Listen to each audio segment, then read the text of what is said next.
Bismillahirrahmanirrahim. Alhamdulillah Rabbil Alamin. Wabihi nasta'in. Salatu wassalamu ala ashrafil anbiya wal mursalin wa ala alihi wa sahbihi ajma'in. Yang dihormati Ustaz Irwan, penerbit rancangan Tafaqquh Fiddin, Radio IKIM. Saudara-saudari, sahabat para pendengar IKIM yang dihormati.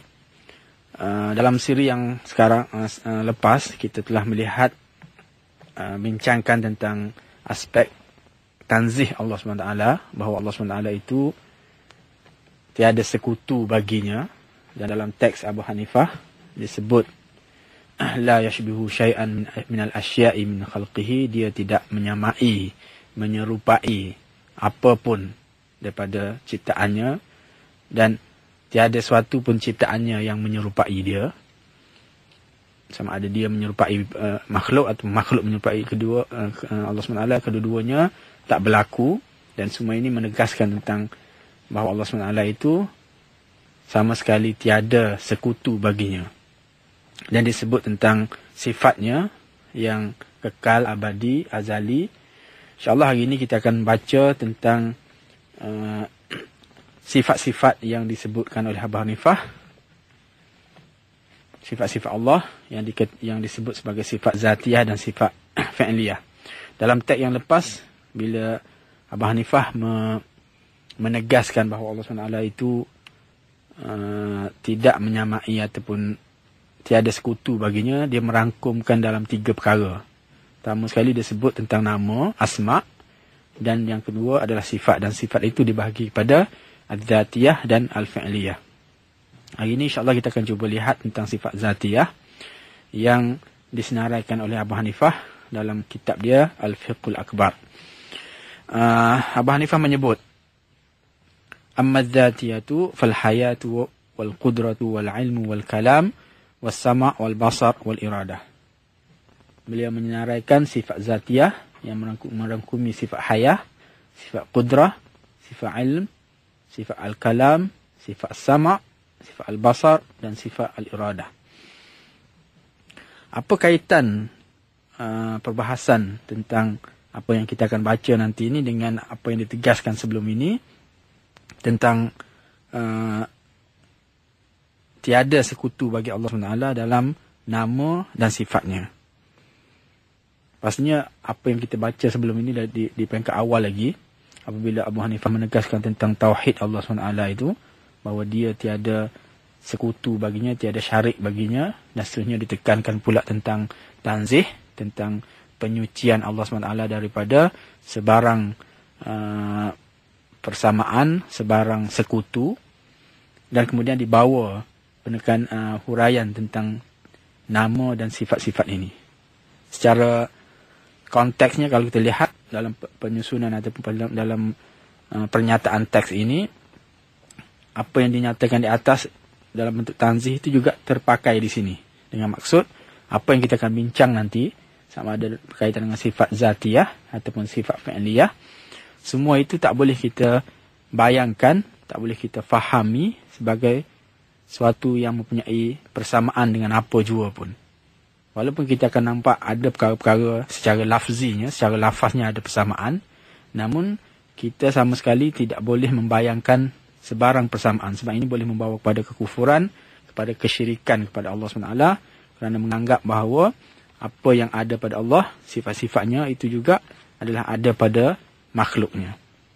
Sebab itu ditekankan sebelum dibahaskan tentang sifat, tentang asma' ini, ditekankan tentang tanzih itu, tentang tak ada yang sama, Allah tak sama dengan makhluknya, dan tiada pun makhluk yang sama dengan dia, dan sifatnya adalah azali, lam yazal wala yazal. Dia azali dan abadi. Jadi sebarang perbincangan selepas ini yang berkaitan dengan Allah, sama ada pada sifat zatiyah ataupun sifat fi'liyah, semuanya mempunyai hakikat dan ciri tersebut. Ini perlu kita tegaskan sebab apabila untuk mengelakkan salah faham, untuk mengelakkan khayalan-khayalan yang mungkin akan terbayang dalam minda manusia apabila memperkatakan tentang hakikat Allah SWT. Bahawa nama dan sifat Allah SWT tiada sekutu, setara dan qadim azali sedemikian. Merujuk kepada surah Al-Fatir, Allah berfirman, ya ayyuhan nas antum fuqara'u ila Allah wallahu wal ghaniyyul hamid. Dalam menghuraikan ayat ini, Imam Mula Ali Qari dalam mensyarahkan kitab Fiqhul Akbar, dia menyebut bahawa Allah SWT dalam ayat ini menegaskan bahawa Allah itu maha kaya dengan zatnya, dengan sifatnya. Dia tidak berhajat kepada terbentuk ataupun terzahirnya ciptaan-ciptaannya. Maksudnya kalau kita mengandaikan bahawa sesuatu itu akan nampak kehebatannya apabila dia kesan daripada sifatnya terpancar, ini kita tak boleh nak apply kepada Allah SWT, sebab Allah tidak berhajatkan kepada semua itu. Allah ghaniyun wa antum fuqara. Kan? Allah menegaskan bahawa Allah SWT itu maha kaya, kita lah yang sebenarnya miskin. Jadi kaya di situ, kaya pada zatnya dan kaya pada sifatnya. Seandainya tidak diciptakan manusia dan alam ini, Allah SWT masih lagi kaya dan tidak memerlukan sebarang ciptaan pun untuk menzahirkan, untuk memanifestasikan sifat dan zat Allah SWT itu. Wa huwa hamidun bin'uti. Dia maha mulia dengan sifat dan nama-namanya, sama ada kita muliakan dia ataupun tidak. Maknanya dia tidak memerlukan kemuliaan makhluk. Tidak memerlukan makhluk itu memuliakan Allah SWT untuk menjadikan dia mulia. Ini penekanan yang agak mendasar untuk kita fahami bila kita memperkatakan tentang Allah, zat Allah dan sifat-sifatnya. Jangan sekali-kali kita menyangka bahawa kehebatan Allah SWT, keagungan Allah SWT kerana mencipta kita. Dia akan tetap agung walaupun dia tak mencipta kita. Betul lagi kalau bila dia mencipta kita, boleh menampakkan bagi kita, di pihak kita makhluk ini, tanda-tanda kebesaran Allah SWT. Dia suci daripada sebarang perubahan. Dia suci daripada sebarang penyempurnaan. Dia suci daripada sebarang pembaharuan, sifat-sifat baharu. Ini juga sebagai suatu penegasan terhadap apa yang saya sebut tadi. Apabila Abu Hanifah menyatakan sebelum membentangkan tentang sifat-sifat Allah SWT, sama ada sifat zatiyah ataupun sifat fi'liyah ini, menekankan tentang tanzih itu. Untuk mengelak daripada kita menyangka, memahami bahawa apa yang disenaraikan berkenaan dengan sifat-sifat Allah itu sama dengan apa yang ada pada makhluk. Dan ini perlu kita sentiasa ingat sepanjang kita membincangkan tentang sifat-sifat Allah yang disenaraikan oleh Abu Hanifah ini. Itu secara dasarnya tentang kaitan persoalan yang kita akan baca ini dengan apa yang kita telah bincang sebelum ini tentang tanzih. Abu Hanifah menyebut di sini, lam yazal wa la yazalu bi asma'ihi wa sifatihi adzatiyah wal fi'liyah. Di sini dia menyebut sifat zatiyah dan fi'liyah. Apakah yang dimaksudkan dengan sifat zatiyah dan sifat fi'liyah? Secara umumnya ada beberapa definisi yang dikemukakan oleh pelbagai mazhab dalam ilmu kalam, dalam akidah, tentang perbezaan di antara sifat zatiyah dengan sifat fi'liyah ini. Dalam mazhab Maturidiyah, mereka menyatakan bahawa sifat zat itu ialah semua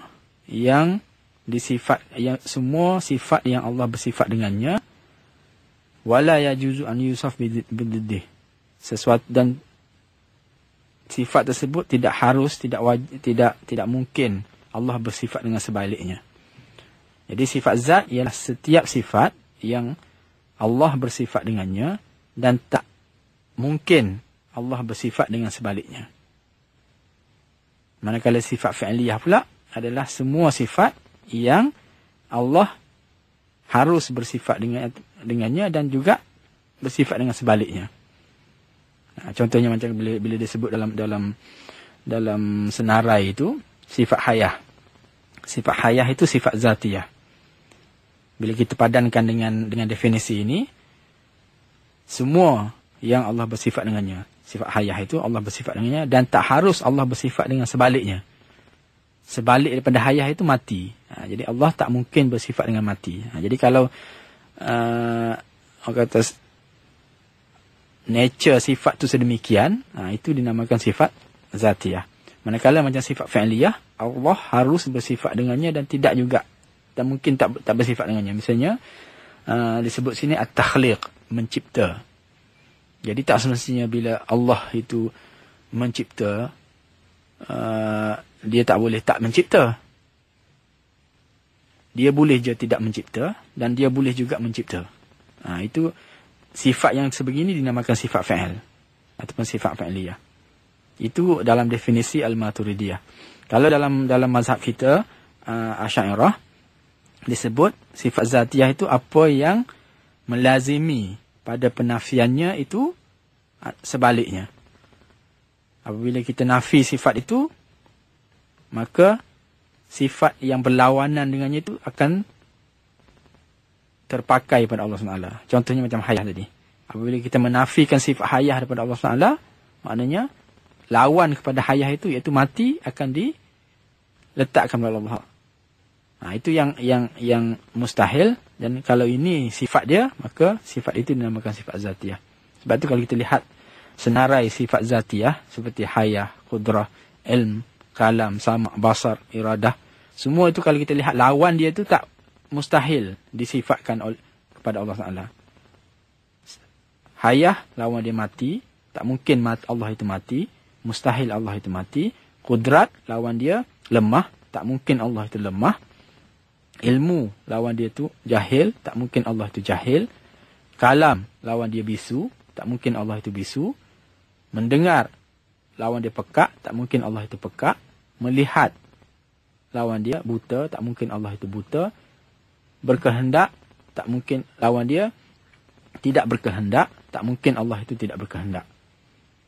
Jadi kalau kita lihat kategori sifat-sifat zatiyah ni, sebagaimana yang dalam definisi Maturidiyah ataupun definisi Asy'ariyah, sebenarnya dari segi maknanya sama, cuma dari segi lafaz dan ungkapan sirahnya berbeza. Semuanya merujuk kepada apabila tidak disifatkan Allah dengan sifat-sifat berkenaan, maka lawan dia tu adalah sesuatu yang mustahil bagi Allah. Bila tidak sifatkan hayah kepada Allah, maka lawan dia tu mati itu adalah mustahil bagi Allah. Jadi kalau ini konsepnya, maka semua sifat-sifat yang itu dikategorikan sebagai sifat zat. Sifat yang merujuk kepada zat Allah, sebab dia menyentuh pada zat. Bila zat tidak memiliki sifat berkenaan, maka lawan dia tu akan berada pada zat tersebut, dan apabila lawan itu suatu yang mustahil, maka mustahillah sifat itu disifati oleh Allah SWT. Kemudian sifat fa'il tadi, kalau dalam konteks Asy'ariyah menyebut apa yang tidak melazimi penafiannya itu lawannya. Apabila kita kata misalnya Allah itu takhliq, sifat mencipta.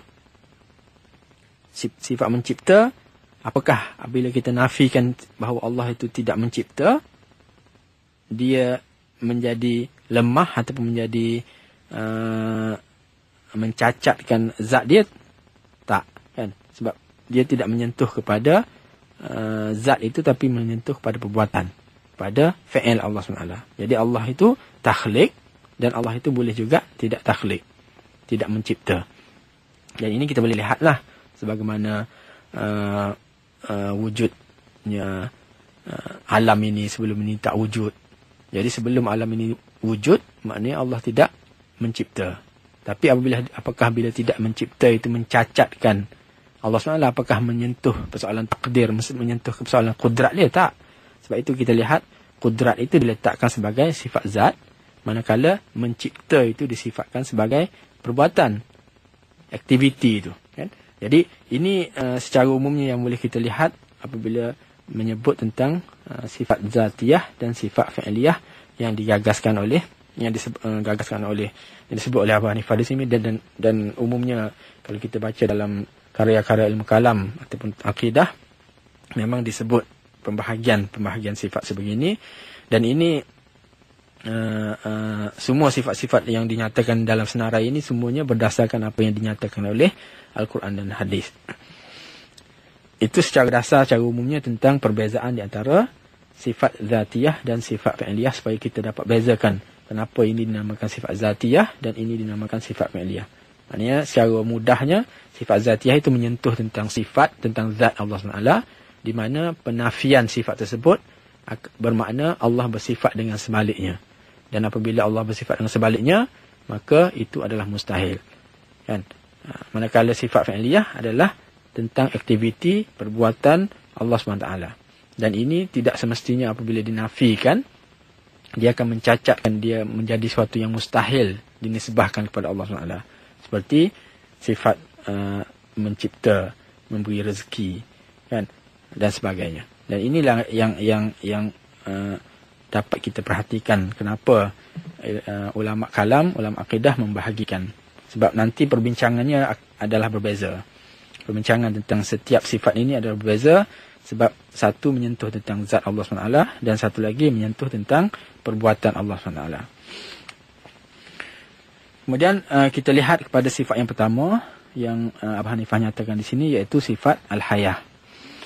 Sukanya dia disebutkan sini dan agak menarik jika kita bandingkan dengan apa yang kita dalam tradisi kita di alam Melayu ini apabila kita membincangkan tentang sifat 20 misalnya. Perbahasan tentang sifat 20 disusun dan diaturkan dan umumnya orang menghafal sifat-sifat itu dalam bahasa yang asalnya. Dalam bahasa Arab. Kan kita tak hafal wujud qadim dalam bahasa Arab, baqa bahasa Arab. Bila sebut hayah, ilm, kita tak kata hidup, tahu dan sebagainya. Kita menghafalnya dalam bahasa Arab juga. Dan ini mempunyai kesan dan implikasi yang besar sebab sebagaimana yang kita tekankan sebelum ini, bila kita berkatakan tentang sifat Allah, kita tak boleh tak patut nak menterjemahkan dia dalam bahasa-bahasa lain sebab dibimbangi wujud seakan suatu khayalan, suatu andaian, suatu pemahaman yang tidak menepati apa yang didatangkan dalam Al-Quran itu. Dan ini juga yang sama yang kita akan pertengahkan di sini. Bila Abu Hanifah menyebut tentang sifat zatiyah itu, dia menyenaraikan sifat al-hayah, sifat al-qudrah, sifat ilmu, sifat kalam, sifat sama', basar dan iradah dan seterusnya. Dan kalau kita lihat tadi pun maksudnya dalam memahami sifat-sifat itu kita perlu hurailah secara yang boleh difahami apa yang dimaksudkan dengan hayah, qudrah dan sebagainya. Tapi maksudnya untuk nak menterjemahkan sifat hayah itu kepada hidup, walaupun secara literalnya dia membawa makna hidup, tetapi dalam konteks Allah SWT itu tidak begitu tepat untuk kita limitkan sifat hayah yang dalam bahasa Arab itu kepada hidup yang dalam bahasa Melayu yang mungkin tidak boleh menanggung ataupun menampung mesej-mesej ataupun konsep yang lebih tanzih, lebih suci yang sesuai untuk Allah SWT. Jadi dalam konteks itu kita perlu lihat apakah kaedah-kaedah yang perlu kita fahami sebelum kita membincangkan tentang sifat. Sebelum itu saya nak nyebutkan di sini bahawa umumnya kita tahu bahawa bila kita bincang tentang sifat, pertama sekali disebut wujud. Kan, kalau dalam sifat 20 diutamakan tentang wujud. Tapi dalam Abu Hanifah tidak dinyatakan sifat wujud di situ. Dan ini kita boleh fahami sebab apabila dia memperkatakan daripada awal lagi, apabila dia menyebut misalnya kita hendaklah menyatakan bahawa amantu billah, kita beriman kepada Allah daripada awal teks dulu. Jadi pastinya beriman kepada Allah adalah beriman antara lain kepada kewujudan Allah. Mana mungkin kita beriman kepada Allah tapi dalam masa sama kita tidak mengiktiraf bahawa Allah itu wujud. Begitu juga apabila menekankan tentang tauhid. Bila disebut Allahu wahid, Allahu Ta'ala wahidun, Allah itu esa. Jadi keesaan Allah itu implies, maksudnya dia bermaksud bahawa Allah itu wujud. Mana mungkin sesuatu yang disebut esa itu dan tidak berbilang dan tidak itu tidak ini tidak wujud, kan? Begitu juga bila kita sebut Allah itu tiada bandingan, tiada sekutu, tiada sesuatu yang sama dengannya, dia azali, dia abadi. Itu juga membawa maksud kewujudan Allah SWT. Jadi walaupun Abu Hanifah tidak menyebut tentang sifat wujud di sini, kita boleh faham daripada apa yang diketengahkan itu bahawa sifat wujud itu dah terkandung dalam pembincangan itu. Sebab itu bila dibincangkan tentang sifat, dimulakan dengan sifat al-hayah, sifat zatiyah dan kemudian sifat fi'liyah. Dan kita perlu ingat juga bahawa teks ini adalah teks yang awal yang ditulis oleh Abu Hanifah, antara teks yang terawal dalam bidang akidah. Tak semestinya sistem yang kita jumpai dalam karya-karya yang mutaakhir, karya-karya yang terkemudian, perlu wujud di sini, kan? Pastinya Abu Hanifah apabila menulis karya ini, dia mempunyai misi yang tersendiri, dan sebab itulah dia merangka perbahasan tentang akidah itu dalam kerangka yang dikemukakan dalam kitab ini. Jadi itu yang kita perlu lihat. Pertama sekali apabila kita membincangkan tentang hayah, dengan sendirinya sifat wujud itu dah dapat difahami di situ, sebab sesuatu yang hidup tak mungkin dia tak wujud. Logiknya macam tu, kan? Dan begitu juga Allah SWT apabila kita melihat perbahasan paparan Abu Hanifah, tapi dia meninggalkan, dia tak menyebut tentang persoalan wujud, ini tidak bermakna bahawa dia tidak mengiktiraf kewujudan Allah. Sebaliknya, mana-mana akal yang waras akan mampu memahami kewujudan Allah itu apabila dia meyakini tentang wahdaniyah Allah, dah beriman dengan Allah, dan meyakini bahawa Allah itu ada sifat hayah ini. Itu suatu perkara yang perlu kita sebut di sini sebelum kita pergi menghuraikan tentang sifat hayah. Berbalik kepada kaedah yang perlu kita fahami sebelum kita bincang ini, sebagaimana yang saya huraikan tadi, saya ingin sebut sini sekurang-kurangnya ada 4 perkara yang boleh kita ambil perhatian apabila memperkatakan tentang sifat. Pertama sekali, kita kena meyakini kewujudan Allah, kewujudan zat Allah dan sifatnya tanpa tashbih, tanpa kita menyamakan. Ini yang sebagaimana kita sebut tadi. Yang kedua, meyakini sifat Allah SWT yang dinyatakan oleh Al-Quran dan hadis sahih. Semua sifat-sifat yang dinyatakan oleh Al-Quran dan sifat yang dinyatakan oleh hadis kita kena yakini, dan kita kena isbat sifat-sifat tersebut tanpa kita menyamakan dengan yang lain. Sebab ada di sana perbahasan-perbahasan yang agak teknikal. Jika kita baca secara lebih mendalam, ada aliran-aliran yang cuba menafikan sifat itu, cuba melihat ataupun mentafsirkan sifat itu sebagai sesuatu yang sebenarnya tidak wujud tersendiri, kan? Yang keempat, mestilah kita mensucikan Allah SWT dari sebarang tashbih dan ta'til. Ini pun sama dengan yang perkara yang ketiga tadi. Kita kena sucikan Allah, jangan sampai kita menafikan sifat itu. Ini yang dikaitkan dengan perbahasan golongan Mu'tazilah yang menafikan Allah SWT itu bersifat dengan setengah sifat, ataupun dia menganggap bahawa sifat-sifat tertentu itu suatu yang baru, bukan suatu yang qadim, kan? Ini perkara-perkara yang perlu kita faham dan perlu dipelajari secara yang lebih khusus. Kita perlu hadir kelas-kelas yang lebih khusus, sebab apa yang kita hidangkan di sini lebih bersifat pencerahan umum, sebab kita mempunyai masa yang terhad untuk kita bincang dengan lebih khusus, dan kadang-kadang perbahasan-perbahasan yang agak teknikal itu tak sesuai untuk kita bincangkan di peringkat yang terbuka sebegini, kan?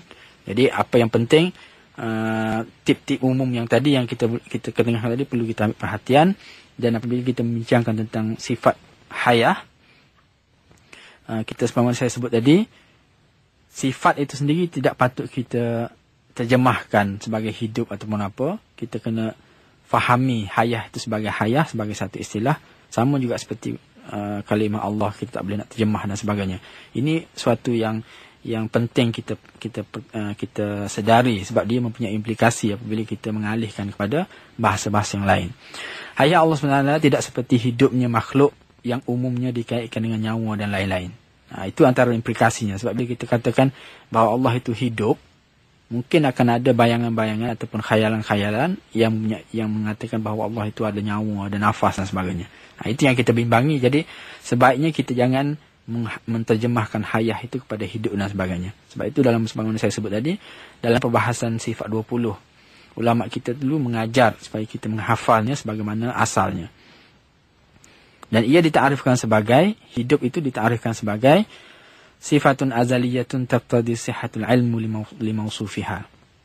Ataupun sebagaimana kenyataan jumhur ahli sunnah dan hatta Mu'tazilah juga, dia kata sifat hayah innaha sifatun tujibu sihhatul ilmil kamil wal qudratus syamilah.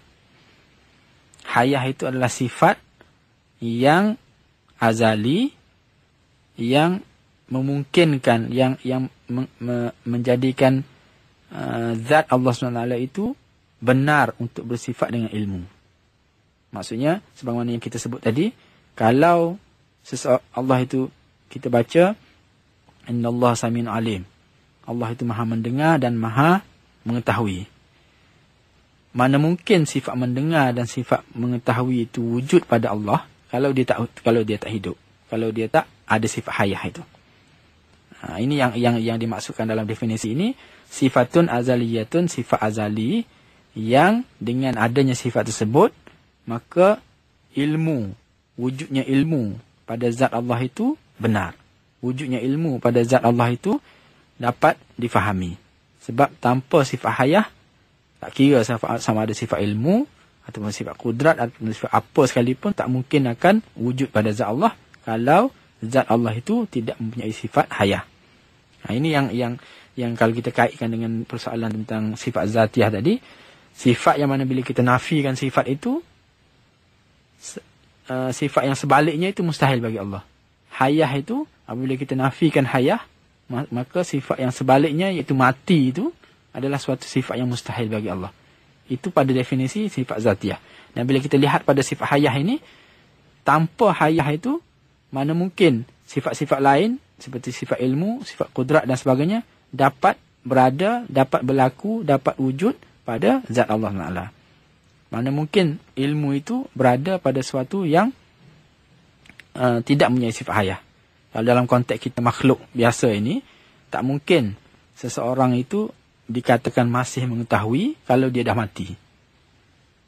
Itu sebagai perumpamaan, sebagai suatu perumpamaan untuk mendekatkan fahaman kita. Tapi kita tekankan tadi, sifat Allah ini ditekankan, hayah itu sendiri adalah sifat azali. Kan, hidup kita bukan hidup azali. Hayah Allah adalah hayah yang azali.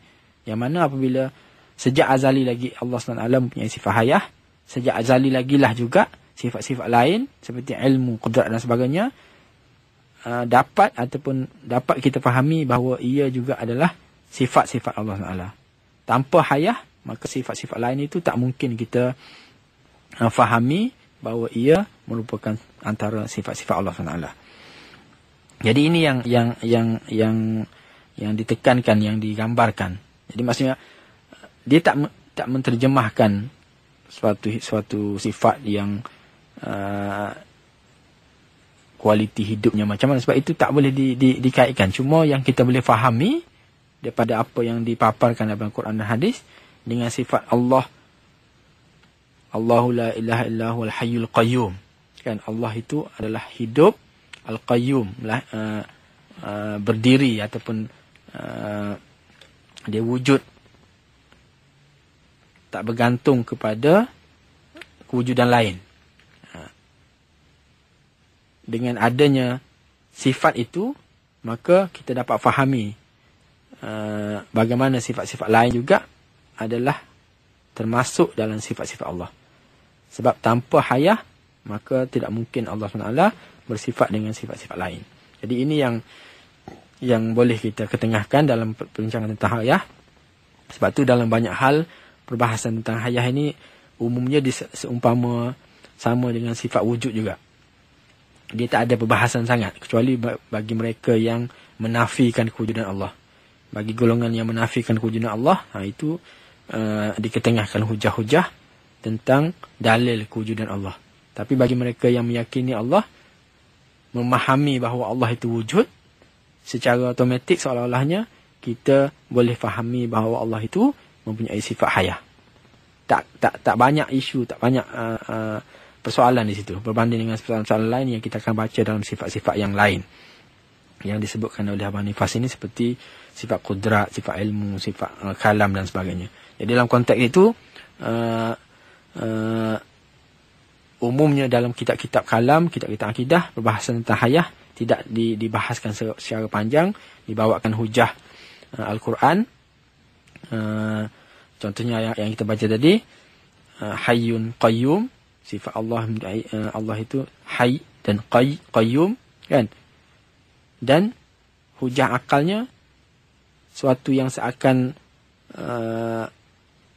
common sense, suatu yang boleh difikirkan oleh semua akal yang waras, bahawa apabila bahawa Allah itu wujud, pastinya ia adalah hidup, pastinya dia bukan zat yang mati, pastinya dia bukan suatu zat yang tak berdaya, kan? Itu adalah fahaman langsung yang dapat kita fahami daripada situ. Dan untuk itu saya sudahi perbincangan tentang sifat yang pertama daripada sifat zatiah ini, iaitu sifat hayah. Dan insyaAllah dalam pertemuan akan datang kita akan bincangkan tentang sifat yang kedua dan seterusnya. Wabillahi taufiq wal hidayah. Wassalamualaikum warahmatullahi wabarakatuh.